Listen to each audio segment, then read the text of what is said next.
Hello and welcome back to yet another video on the Alejandro Hernandez podcast. And today I'm going to be recapping as well as grading the first round of the NFL draft from last night. And what a night it was. It was extremely unpredictable. Me as a Giants fan, I had a lot of mixed emotions with the Jackson Dart pick. I'll get into that later. But for now, let's start off with the number one overall pick in Cam Ward. This was the consensus number one overall pick leading all the way back to almost February. This was penciled in for the Tennessee Titans. They entertained some trade offers from the Giants. However, they ended up declining and taking their guy in Cam Ward, who I'm grading this a B plus.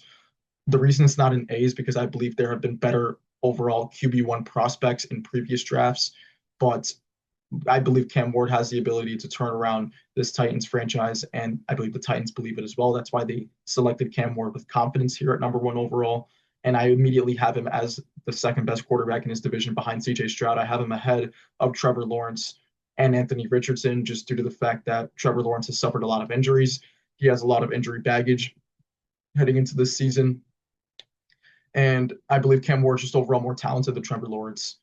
And that is why I have him as the second best quarterback. And I have this as a B plus grade. I believe the Titans made the right selection here by selecting Cam Ward number one overall.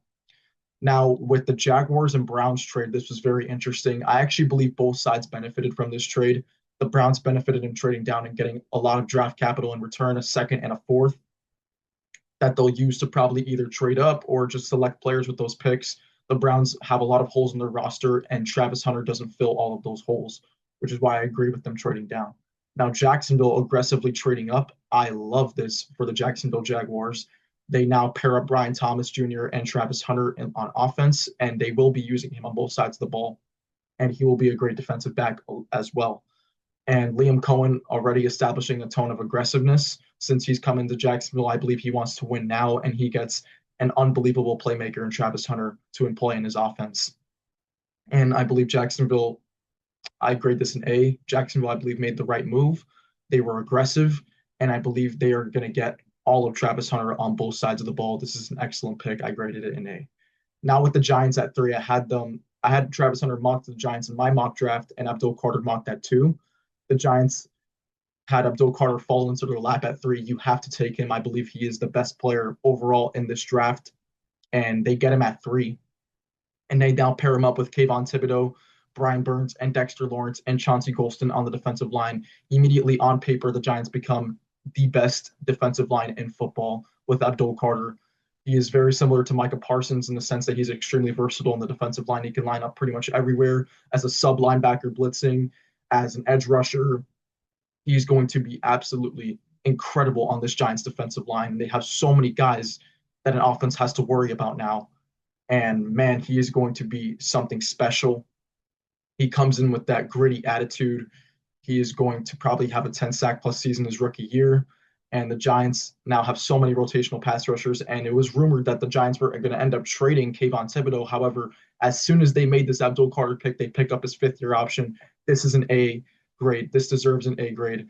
Excellent pick by Joe Schoen, just selecting the best player in the draft here, and Abdul Carter at three overall. Now moving on to the Patriots selecting Will Campbell. I had Will Campbell mocked to the Patriots in my mock draft. It ends up happening in real life. I believe this was the no-brainer pick for the New England Patriots. I'm grading it a B because there have been better tackle prospects. I believe Will Campbell was a slight reach at number four overall. It's just the Patriots had to make this pick because they need to protect Drake May.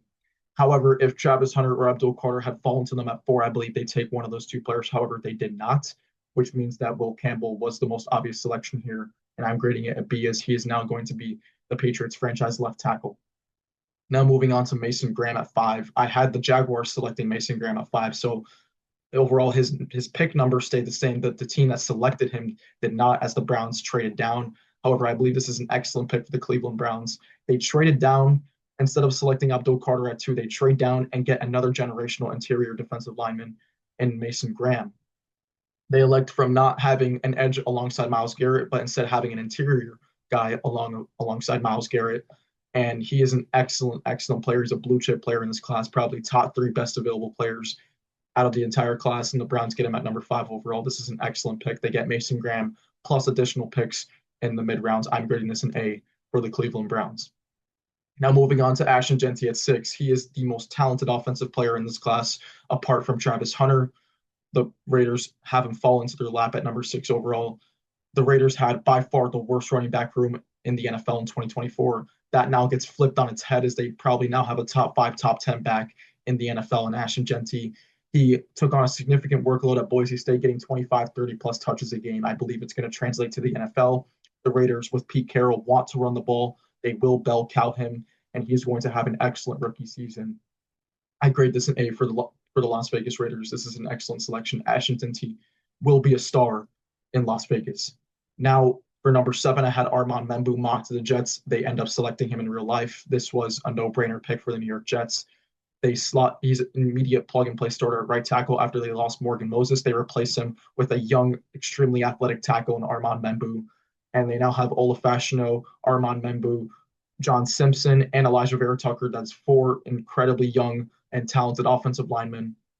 They're going to ride these guys and re-sign them once they reach the end of their rookie contracts. The Jets have now a very young and promising offensive line to protect Justin Fields and block for Breece Hall. So I grade this an A for the New York Jets. Excellent selection, no-brainer pick.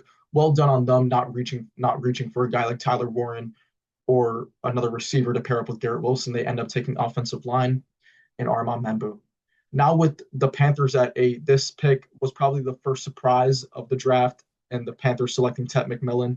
I had them selecting Jalon Walker, which would have filled a massive need in their defensive line. Jalon Walker, apart from Abdul Carter, was probably the most versatile defensive player in this class. He would have filled a lot of needs for this Panthers defense. He can play off ball. He can rush the passer.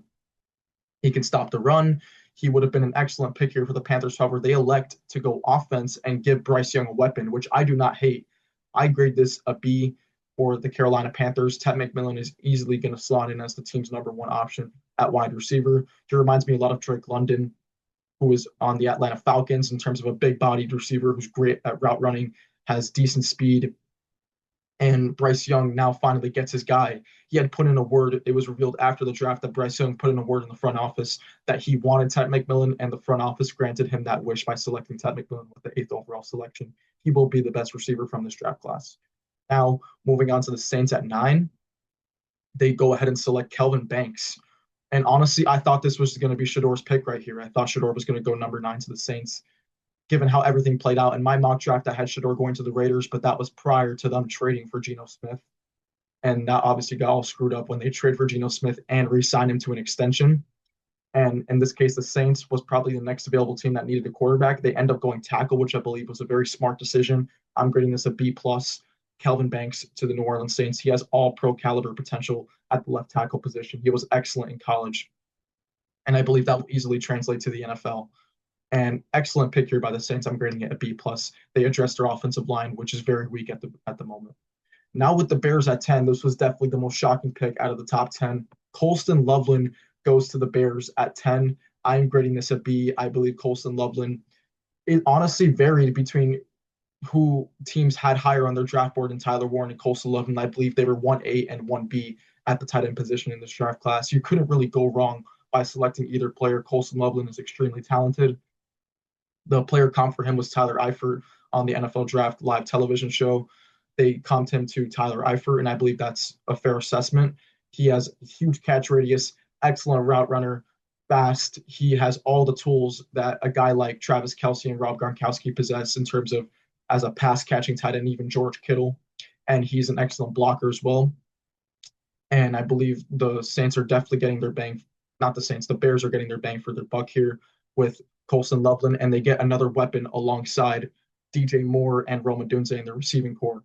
And honestly, I believe the Bears just played this as best player available. Ashton Jeanty was off the board. I believe if Jeanty was available at 10, which I had mocked to them in my mock draft, they would have selected Ashton Jeanty. If a guy like Kelvin Banks was available, they would have selected Kelvin Banks, but he went off the board right before the Bears pick at 10th overall, which is why Colston Loveland makes sense here for the Bears. I'm grading this a B for the Chicago Bears. Now 11 with Mykel Williams, another surprising pick. I had Mykel Williams mocked to the Cincinnati Bengals at number 17. He ends up going 11, and he goes before Jalon Walker, which was a huge surprise to me. I had the 49ers getting Will Johnson, and we'll talk about Will Johnson later. He completely fell out of the first round due to injury concerns, which I believe is insane. This kind of reminds me of what happened to Caleb Farley way many years back on the Tennessee Titans. He was one of the most, if not the most talented cornerback in the class. He ends up falling to the latter picks of the first round, and he ends up being a complete bust. I'm praying that does not happen to Will Johnson because he is a baller. However, Will Johnson completely fell out of the first round. He would have made sense here to the Niners at 11 because they have a huge need at corner. However, they elect to go edge, and I'm grading this a C plus. I believe they didn't even pick the best pass rusher on his own college team. I had Jalon Walker as a way better prospect than Mykel Williams. It's not taking anything away from Mykel Williams. He's extremely talented and he's a great pass rusher. However, I just believe the versatility of Jalon Walker has him as a better overall player in the draft board than Mykel Williams. The Niners elect to go with him. They pair him alongside Nick Bosa. I'm grading this a C plus. Now with Dallas at 12, Tyler Booker going to Dallas. I believe for Jerry Jones, this does make a lot of sense. Cowboys fans are obviously not pleased with this pick as it was kind of the boring pick. However, it does serve as a replacement for Zach Martin, who retired this offseason. Dallas needs their interior offensive line. They need upgrades in their interior. And I believe Tyler Booker was the best interior offensive lineman in this class. The Dallas Cowboys get him at 12. A lot of Cowboys fans wanted Ted McMillan. He's off the board. Next available is Matthew Golden. But I said in my mock draft that Matthew Golden's kind of the same archetype of player that CeeDee Lamb is. So it wouldn't really make sense pairing those two up in the same receiving room. So I believe Tyler Booker makes a lot of sense here, and it leaves the door open for Dallas in the second round to go either running back or wide receiver with guys like Luther Burden still on the board, TreVeyon Henderson still on the board. Dallas has those options at skill position in the second round. So I'm grading this a B plus for Dallas. I believe Tyler Booker is going to be an excellent player on the Dallas Cowboys.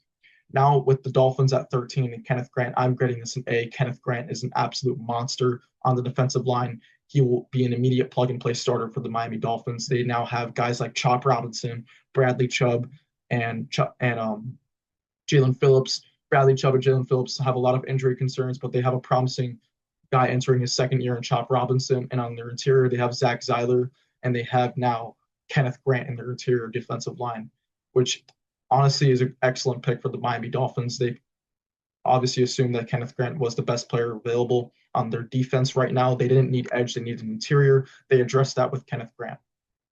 Now with the Colts, who get an absolute steal here, and Tyler Warren falling to them at number 14 overall. I had Colston Loveland mocked to the Colts at number 14 simply because I thought Tyler Warren was not going to be available. However, he does end up being available at number 14 overall, and I'm grading this an A. Colts immediately get a plug-and-play starter at the tight end position who is probably going to be their team's number one option heading into 2025 in the receiving game. Tyler Warren's an excellent blocker. He's an excellent catcher. He's an excellent route runner. He checks all the boxes as a top tight end in this league, and I believe he's immediately going to be a top 5 tight end in 2025.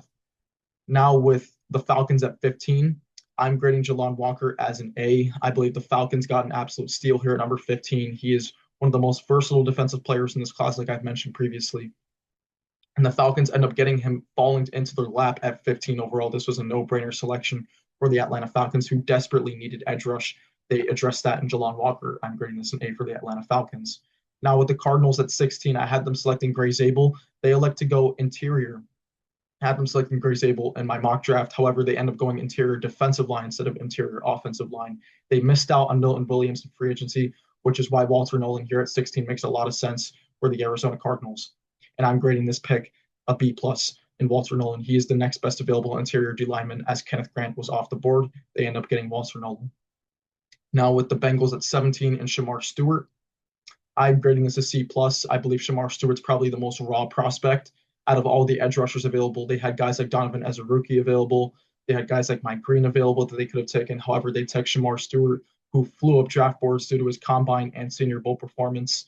He only had 4.5 sacks in his entire college career. However, I believe the Bengals are banking on his upside as a prospect and as an athletic player that will line up alongside of Trey Hendrickson on their defensive line. I'm grading this a C plus as he is a raw prospect and he has a low floor, high ceiling. And if he reaches that high ceiling, this ends up being an excellent selection. However, it is a risky pick there at 17, as there were more polished edge rusher prospects available at 17 overall. Now with the Seahawks selecting Gray Zabel, I am grading this an A. I believe the Seahawks get an excellent player in Gray Zabel who flew up draft boards due to his performance at the Senior Bowl and in the Combine. He tested very well. He blocked very well at the Senior Bowl. And I believe Gray Zabel has the versatility to play all five positions on the offensive line, whether it's tackle, guard, or center. Seattle basically has needs at all those positions on their offensive line, so they get a guy who can play all five positions in Gray Zabel. Excellent selection here for the Seattle Seahawks in Gray Zabel. I'm grading this an A. Now for, I believe, the most shocking pick of the first round, Emeka Egbuka to the Tampa Bay Buccaneers.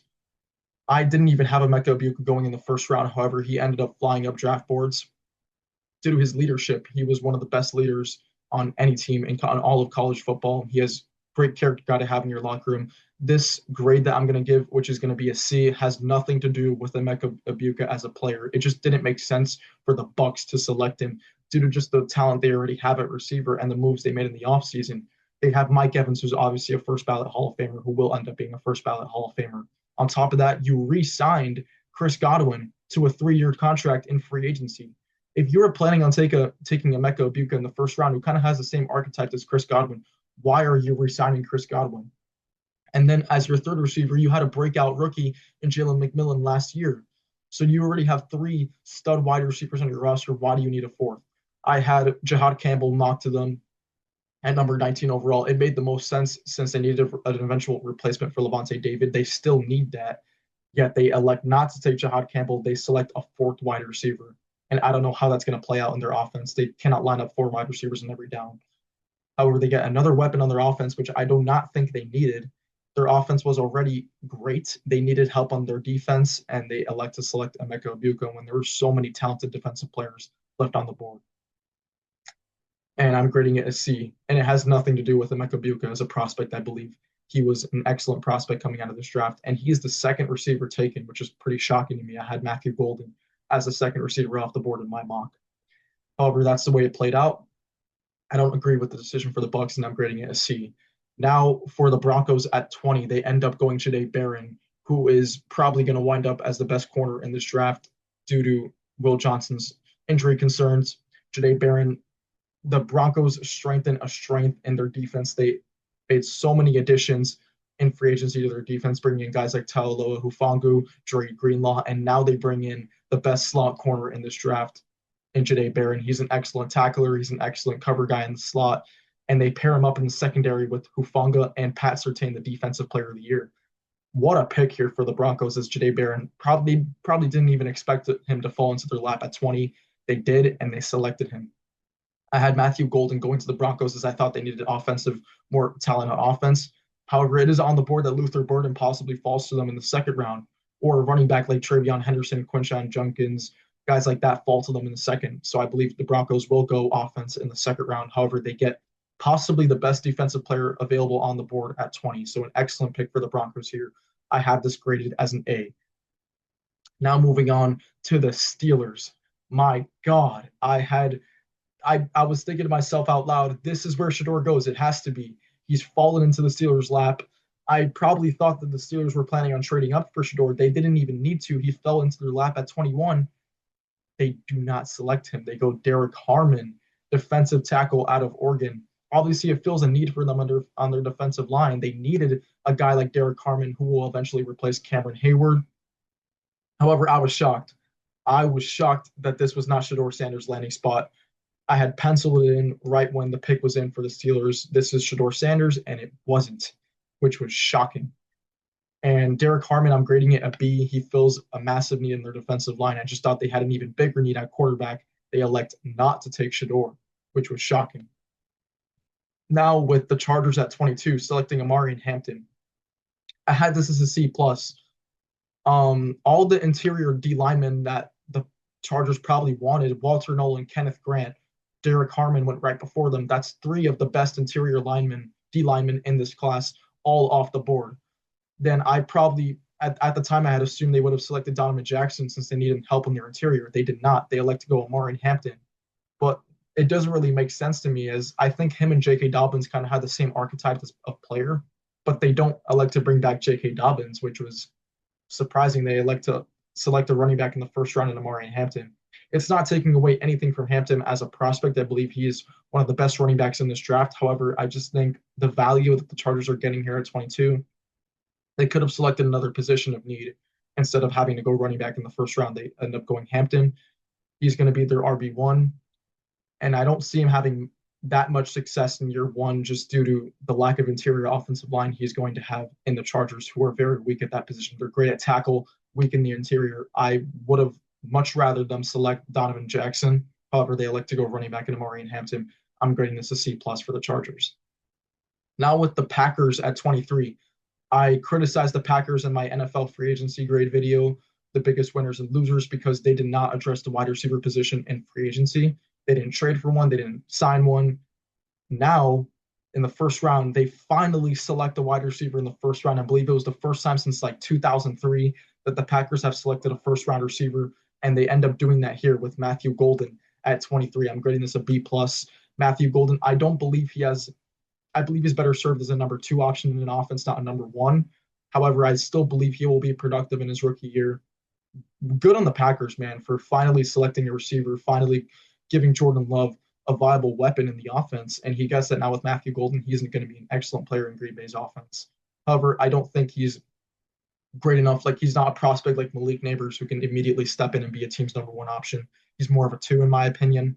But the Packers still finally show some aggression and select a guy like Matthew Golden at the wide receiver position, which they have not done in the first round since 2003. So good on the Packers. I'm grading this a B plus. Now with the Vikings at 24, Donovan Jackson. This is an excellent selection. I'm grading this a B plus for the Vikings.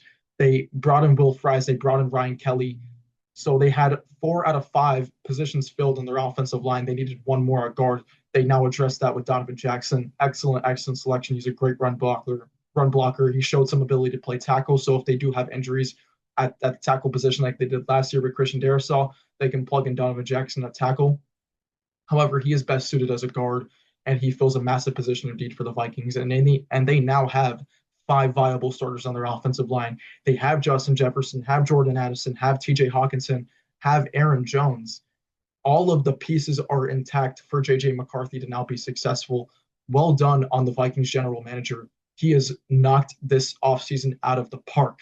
The Vikings will be very competitive and will compete for that division next year in 2025.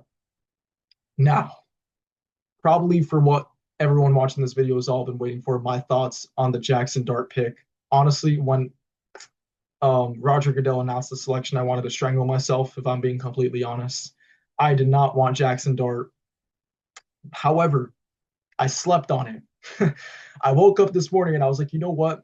Let me put myself in Joe Shane's shoes. Let me put myself in Brian Dable's shoes. Let me actually analyze Jackson Dart as a prospect.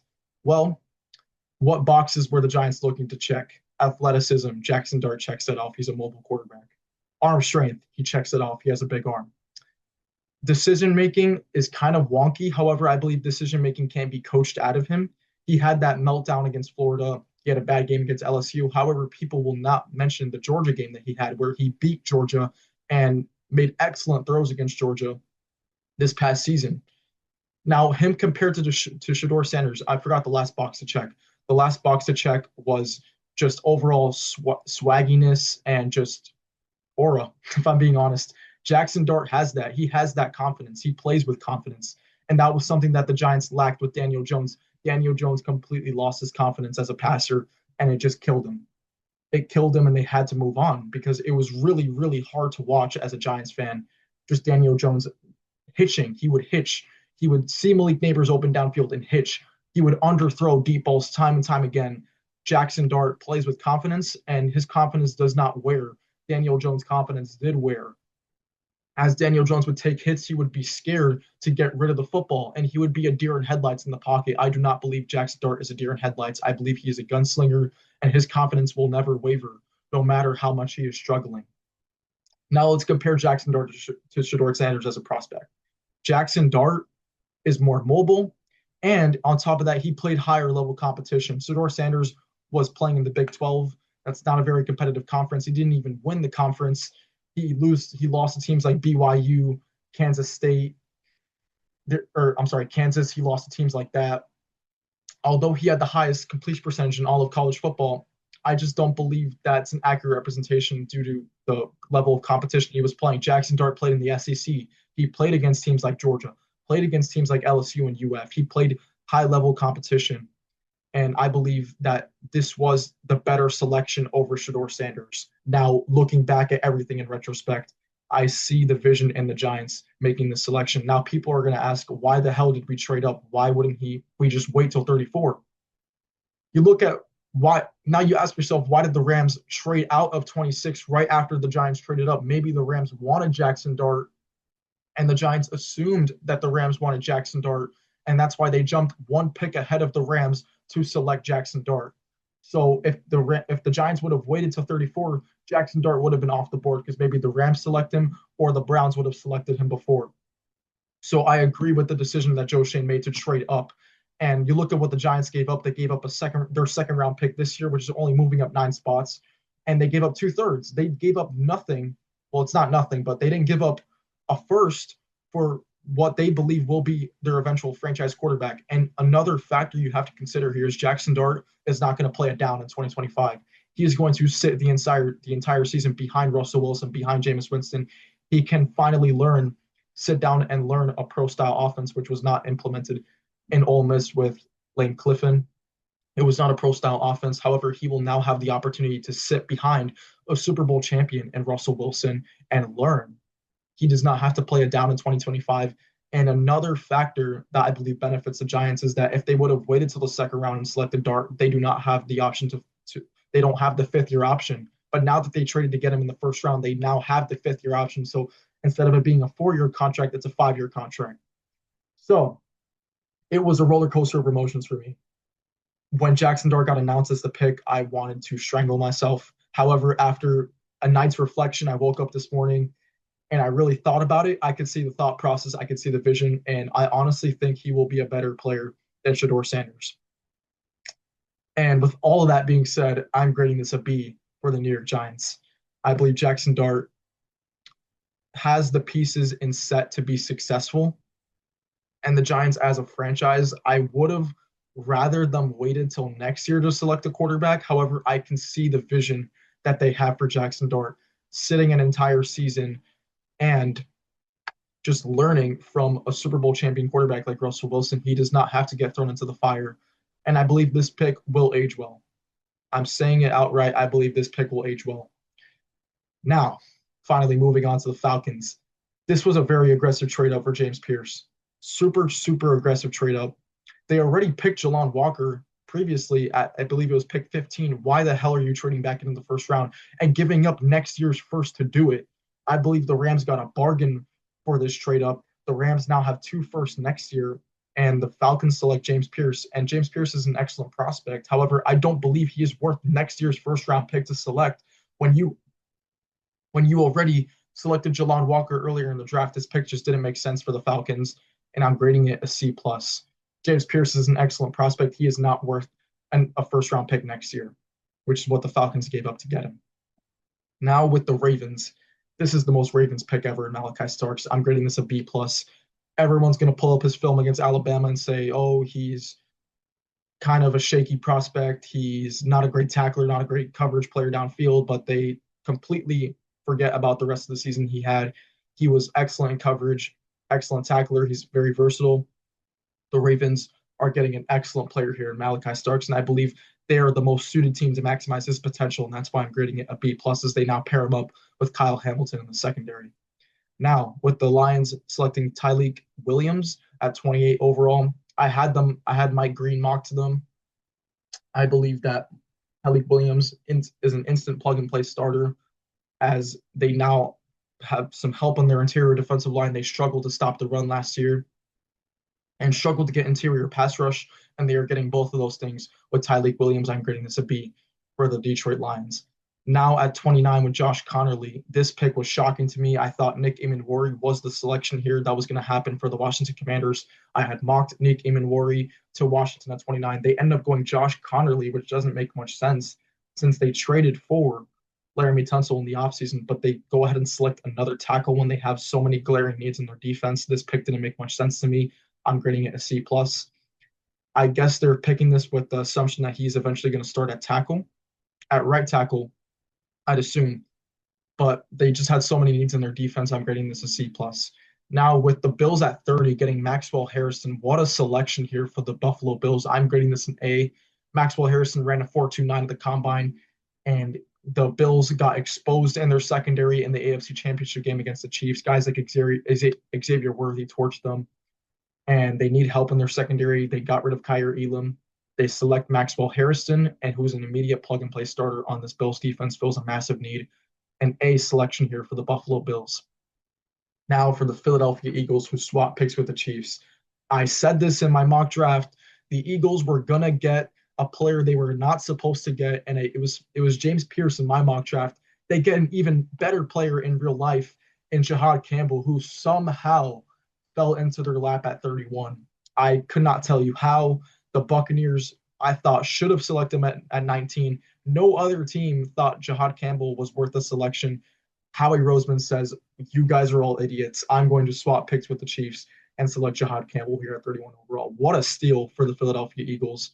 They had Nakobe Dean go down in the playoffs last year, and Jihaad Campbell's going to be an immediate plug-and-play starter alongside Zach Bond, who was an all-pro. Excellent selection for Philadelphia. What a selection, man. That grade is an A. Now for the Chiefs at 32, who swap picks.